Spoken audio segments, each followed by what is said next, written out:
আসসালামু আলাইকুম ওয়া রাহমাতুল্লাহি ওয়া বারাকাতুহু।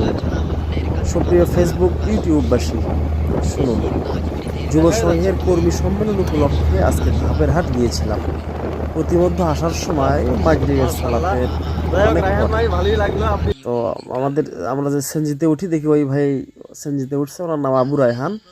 ওর কানে একটা বালা, যে বালা দিলে নাকি মানুষ মারা যায় না, সেই বালা। যাই হোক, ওনাকে আমি অনেক কিছু বুঝালাম হাদিস কোরআন থেকে।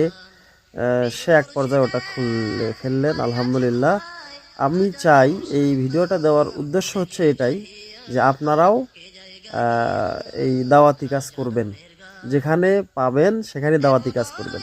আমি ভিডিওর উপরে দেখাচ্ছি একটা বিষয়, আপনারাও দাওয়াতি কাজ করবেন। ভিডিওর উপরে আমি দেখাবো আমি ইতিপূর্বে কত তাবিজ আর কত বালা খুলে নিয়েছি, মানুষকে কোরআন এবং হাদিসের কথাগুলো বলে মানুষ বুঝতে পেরেছে এবং তারা খুলে ফেলছে। আপনিও করবেন ভাই, দাওয়াতি কাজ করেন। যেখানে শিরক বিদআত দেখবেন, কোনো আপোষ না করে তার বিরুদ্ধে কথা বলবেন, আল্লাহর কাছে সাহায্য চাবেন। অবশ্যই আল্লাহ সাহায্য করবেন এবং তাওহীদ প্রতিষ্ঠিত হবে, সুন্নাতের পয়গাম সব জায়গায় পৌঁছে যাবে, শিরক এবং বিদআত দূর হবে। আল্লাহ আমাদেরকে বোঝার তৌফিক দান করুক, আমিন।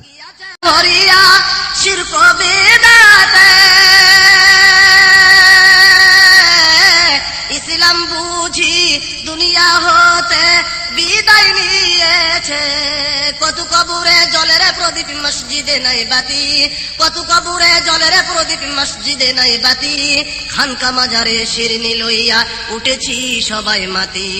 এখনো কর ঘুমের ভান, জাগরে যুবক নওজোয়ান, এখনো কর ঘুমের ভান, জাগরে যুবক নওজোয়ান, দেখের চাহিয়া তোরা কে জায়গা হিয়া খাজানা